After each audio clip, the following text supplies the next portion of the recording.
오후 4시 18분. 매일 이 시간이면 기차가 온다. 플랫폼에는 사람들이 웅성거리며 누군가를 기다리거나 어디론가 떠날 준비를 한다. 하지만 구석 벤치에 앉은 그 여자만은 다르다. 기차는 왔지만 그 사람은 오지 않았다. 오늘도 마찬가지였다. 사람들이 하나둘 내린다. 급한 발걸음으로 누군가를 찾는 이들, 무거운 짐을 끌며 집으로 향하는 이들, 설렘으로 가득한 젊은 연인들. 그러나 그녀가 기다리는 사람은 없다. 여자는 벤치에서 일어나지 않는다. 손에 쥔 작은 목걸이를 꼭 움켜쥔 채 텅 빈 철로를 바라본다. 햇볕에 바랜 그녀의 옷자락이 바람에 살랑인다. 아줌마 또 오셨네요. 오늘은 일찍 들어가시지 그래요? 괜찮습니다. 조금만 더. 사람들은 그녀를 여감 노인이라 부른다. 하지만 그녀는 겨우 55이다. 다만 기다림이 세월보다 더 빨리 사람을 늙게 한 것이다. 25살 여자였을 때 그녀는 이 목걸이를 받았다. 남편이 마지막으로 안겨준 선물. 돌아올 때까지 이걸 차고 있어 내가 널 찾을 수 있게.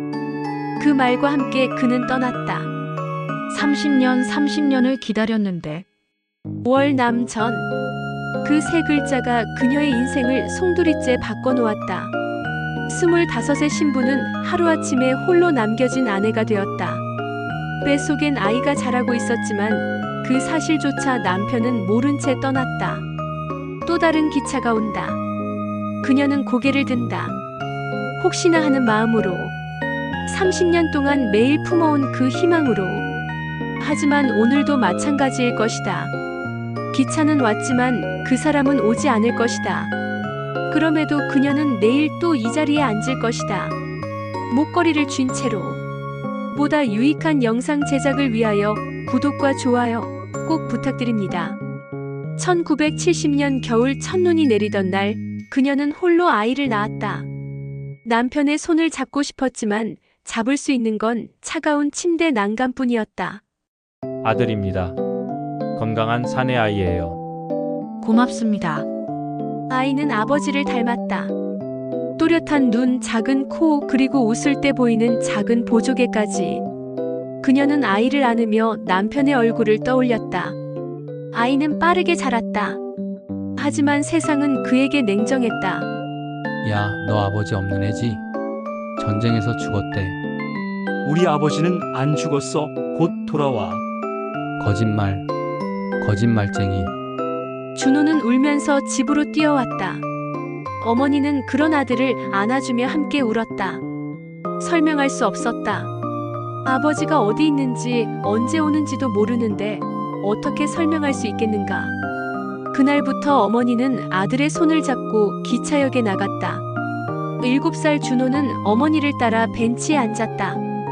엄마, 아버지는 언제 와요? 어머니는 대답하지 못했다. 대신 목걸이를 더 꽉 쥐었다. 엄마, 곧 올 거야. 기차가 도착했다. 준호는 눈을 크게 뜨고 내리는 사람들을 하나하나 살폈다. 그 중에 아버지가 있기를 바라며. 오늘도 안 오셨네. 어머니의 가슴이 저려왔다. 아이에게 희망을 주고 싶었지만 그 희망이 상처가 될까 두려웠다. 세월이 흘렀다. 준호는 중학생이 되고 고등학생이 되었다. 어머니는 여전히 기차역에 나갔지만 준호는 더 이상 따라오지 않았다. 엄마, 그만하세요. 아버지는 안 오실 거예요. 온다고 했어. 반드시 돌아온다고. 이미 20년이 넘었어요. 언제까지 기다릴 거예요? 준호는 문을 쾅 닫고 나갔다. 어머니는 홀로 남겨진 거실에서 목걸이를 바라보았다. 처음처럼 반짝이지 않았다. 그녀의 손때가 묻고 세월의 흔적이 배어 있었다. 사람들은 그녀를 노인이라 불렀다. 55이면 아직 젊은 나이건만 기다림은 세월보다 더 빨리 사람을 늙게 했다. 얼굴에 주름이 늘고 머리에 흰 털이 섞였다.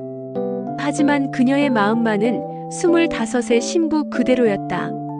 오늘도 기차는 온다. 그리고 그녀는 기다린다. 30년 전 그 약속을, 그 목걸이에 담긴 사랑을 믿으며 20살이 된 아들의 방은 이상할 정도로 정돈되어 있었다.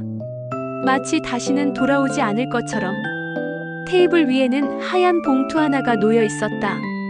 어머니의 이름이 아들의 정성스러운 글씨로 적혀 있었다. 엄마, 저는 아버지를 찾으러 갑니다. 아니야, 아니야. 너마저. 짧은 문장이었다. 하지만 그 몇 글자가 어머니의 가슴을 송곳처럼 찔렀다. 남편을 기다리며 보낸 20년. 이제 아들마저 그 기다림 속으로 사라져버렸다. 밤이 깊었다. 어머니는 아들의 빈 방에 앉아 있었다. 창밖으로는 여전히 기차 소리가 들려왔다. 그 소리가 이제는 위로가 아니라 조롱처럼 들렸다. 왜 모든 사람이 나를 떠나는 걸까? 내가 뭘 잘못했길래? 하지만 다음 날 아침 어머니는 다시 기차역으로 향했다. 이제는 두 사람을 기다려야 했다. 남편과 아들을. 기다림은 더 이상 사랑이 아니었다.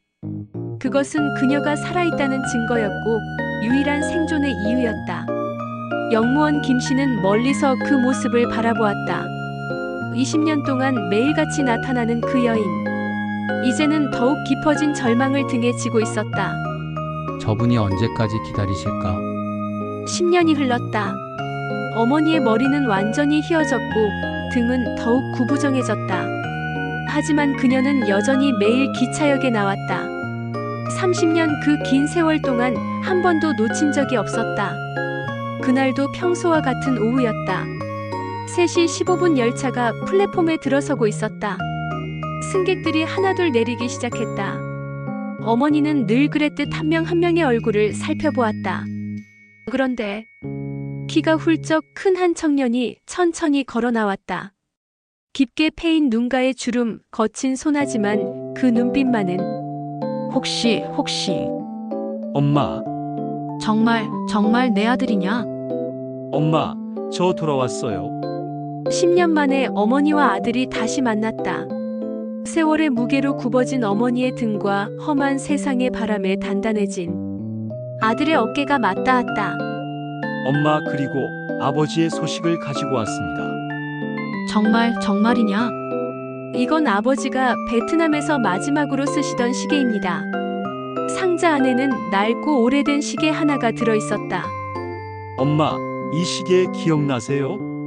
아버지는 엄마를 그리워하고 계셨어요. 그리고 저에게 이것을 꼭 전해달라고 하셨습니다. 30년의 기다림 속에 잿빛이던 세상에 처음으로 작은 불씨가 살아났다. 절망이 깊었던 만큼 이 작은 희망은 더욱 뜨겁게 타올랐다. 영무원 김 씨도 멀리서 이 광경을 지켜보고 있었다. 30년 동안 지켜본 그 여인에게 마침내 찾아온 첫 번째 기적이었다. 드디어 그분에게도. 기차역 플랫폼 위에서 어머니와 아들은 오랫동안 서로를 안고 있었다. 30년의 기다림이 헛되지 않았다는 것을, 희망을 놓지 않은 것이 옳았다는 것을 확인하듯이. 하지만 이것은 시작일 뿐이었다. 진짜 이야기는 이제부터 시작되려 하고 있었다. 30년의 기다림이 끝나는 순간은 그녀가 상상했던 것과는 전혀 달랐습니다. 아들의 입술이 떨리고 있었습니다. 그 떨림 속에서 어머니는 이미 무언가를 직감하고 있었죠. 엄마, 제가 아버지를 만났어요. 그래서 아버지는 어디 계시냐? 아버지는 베트남의 한 농가에서 구조되셨어요. 부상을 입으셨고 지금은 잘 계십니다. 그럼 언제 돌아온다더냐? 언제? 엄마, 아버지는 그곳에서 다른 가정을 꾸리셨어요. 뭐라고? 그 집 딸과 혼인하셨고 이복 동생도 있어요. 벌써 20살이 넘었답니다. 그래서 내가 기다린 세월은 무엇이었단 말이냐? 그녀의 손에서 떨어진 목걸이가 마룻바닥을 굴렀습니다. 30년 동안 매일 같이 어루만지던 그 소중한 목걸이가 이제는 그저 차가운 금속 조각처럼 느껴졌죠. 30년을 나는 혼자서. 엄마, 하지만 그분께서 어머니 얘기를 하실 때는 됐다. 더 이상은 듣고 싶지 않구나. 그 순간 어머니는 깨달았습니다. 자신이 붙잡고 있던 것은 희망이 아니라 환상이었음을, 그리고 그 환상이 부서지는 소리가 이렇게도 고요할 수 있다는 것을. 하지만 아들의 이야기는 아직 끝나지 않았습니다. 그의 가방에서 작은 상자 하나가 꺼내졌죠. 엄마, 이걸 아버지가 꼭 전해달라고 하셨어요. 뭐냐 그게? 아버지가 마지막까지 지키신 겁니다. 전쟁터에서도 병상에서도 한 번도 벗지 않으셨다고 하시더군요. 이건 그것은 바로 그 목걸이였습니다.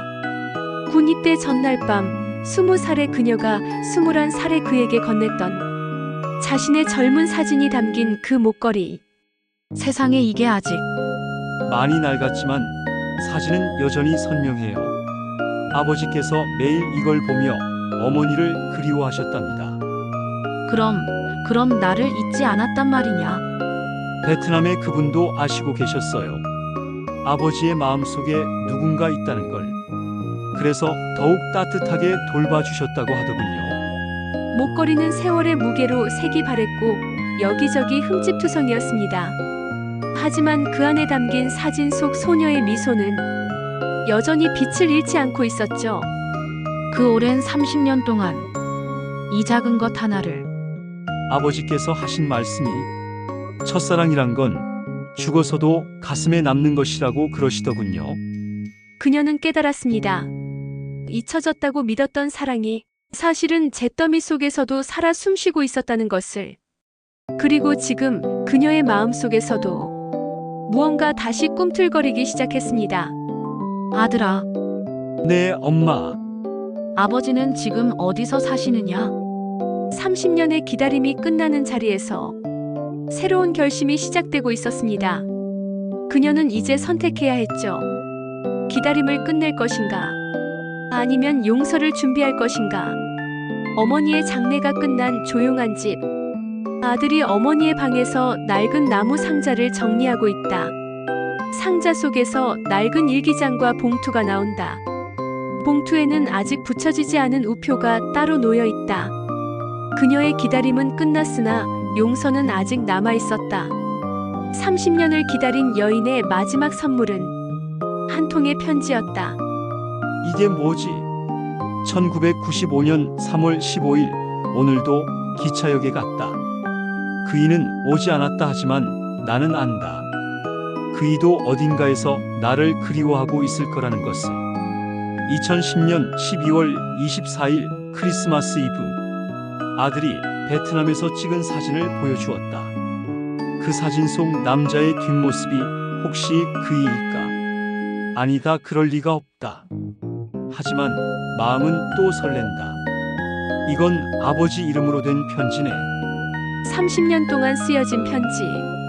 보내지지 못한 마지막 고백. 당신에게 사랑하는 사람아, 이 편지를 쓰는 지금도 당신이 돌아오기를 기다리고 있습니다. 30년이라는 세월이 흘렀지만 나의 마음은 여전히 그때 그 자리에 머물러 있어요. 당신을 원망했던 때도 있었습니다. 왜 한마디 말도 없이 떠났는지, 왜 소식 하나 전하지 않았는지. 하지만 이제 알겠어요. 당신도 어쩔 수 없는 상황이 있었을 거라는 것을. 전쟁이 앗아간 것은 우리의 청춘만이 아니었겠지요. 나는 당신을 용서합니다. 그리고 여전히 사랑합니다. 만약 이 편지를 받게 된다면 부디 행복하시길. 나는 충분히 행복했습니다. 당신을 사랑했던 시간들로. 아버지, 어머니의 목소리를 마지막으로 전해드려야겠습니다. 그 편지는 단순한 종이가 아니었다. 30년 기다림의 결실이자 용서의 힘이 담긴 사랑의 증표였다. 6개월 후 기차역 플랫폼의 낡은 벤치. 아들이 어머니가 늘 앉던 그 자리에 앉아 있다. 목에는 어머니의 목걸이를 차고 있고 손에는 아버지로부터 받은 답장을 쥐고 있다.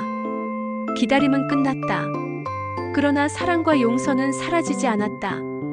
그것은 세대를 넘어 또 다른 삶으로 이어졌다. 아들아, 어머니의 편지를 받았다. 30년을 기다리게 한 내가 부끄럽다. 나에게도 매일이 고통이었다. 돌아가고 싶었지만 돌아갈 용기가 없었다. 이제야 알겠구나. 진정한 용기는 떠나는 것이 아니라 용서를 구하는 것이었다는 걸.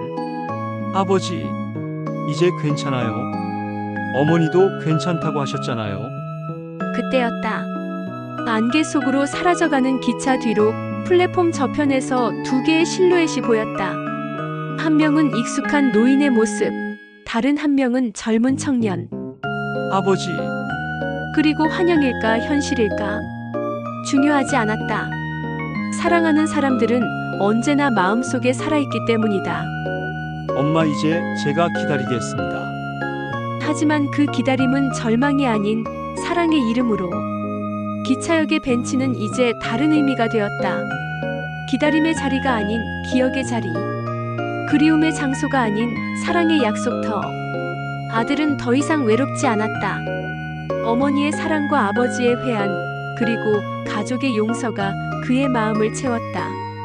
내일 또 오겠습니다, 엄마. 그리고 이 이야기를 제 아이들에게도 들려줄게요. 사랑과 용서에 대해서. 그렇게 한 여인의 30년 기다림은 끝이 났다. 하지만 그 기다림이 남긴 것은 사랑이었다. 시간을 초월한 세대를 잇는 영원한 사랑이었다. 부족한 영상이지만 조금이라도 도움되셨다면 구독과 좋아요 꼭 부탁드립니다.